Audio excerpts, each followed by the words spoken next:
Sir Albert আইনস্টাইনকে সকলে বিখ্যাত পদার্থবিজ্ঞানী হিসেবে চিনলেও তিনি ছিলেন একজন মজার মানুষ।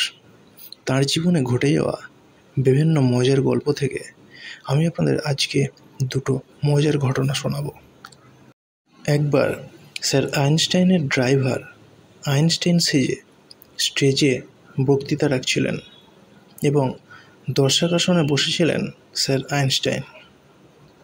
তার ড্রাইভারের বক্তৃতা শুনে তিনি রীতিমতো হাসছিলেন এবং হাততালি দিচ্ছিলেন। তার ড্রাইভারের সমস্ত বক্তৃতা শেষ হওয়ার পর সকলে মনোমুগ্ধ হয়ে গিয়েছিলেন। এমন সময় এক ভদ্রলোক এসে স্যার আইনস্টাইনের ড্রাইভারকে জিজ্ঞাসা করলেন, স্যার, আপনি যে সমস্ত বক্তব্য রাখলেন আমি খুব মনোযোগ সহকারে শুনেছি এবং বুঝতে পেরেছি, কিন্তু আপনার আপেক্ষিকতার তথ্যটা আমি ঠিক বুঝতে পারিনি।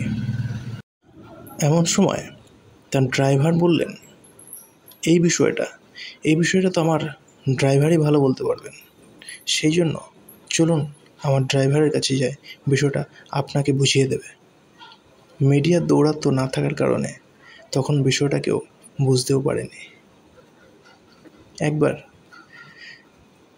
চিন্তিত আলবার্ট আইনস্টাইন বাইরে থেকে বাসায় ফিরছিলেন এবং দরজায় নক করার পর ভিতর থেকে তার স্ত্রী বলে উঠলেন, হয়তো কেউ আইনস্টাইনের খোঁজে এসছেন।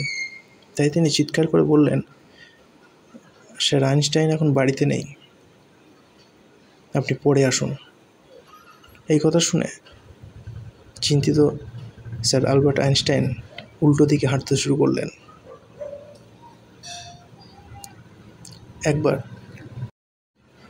একবার স্যার আলবার্ট আইনস্টাইনের কাছে আপেক্ষিকতার তত্ত্বটি সহজভাবে ব্যাখ্যা করার জন্য অনুরোধ করা হয়েছিল। স্যার আইনস্টাইন বলেছিলেন, মনে করুন আপনি জ্বলন্ত চুলোর উপরে আপনার হাতটি 1 মিনিট ধরে রেখেছেন। দেখবেন মনে হবে 1 ঘন্টা সময় অতিক্রম হয়ে গেল।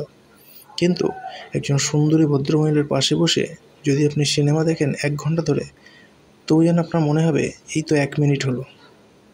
এটাই আপেক্ষিকতার সরল ব্যাখ্যা।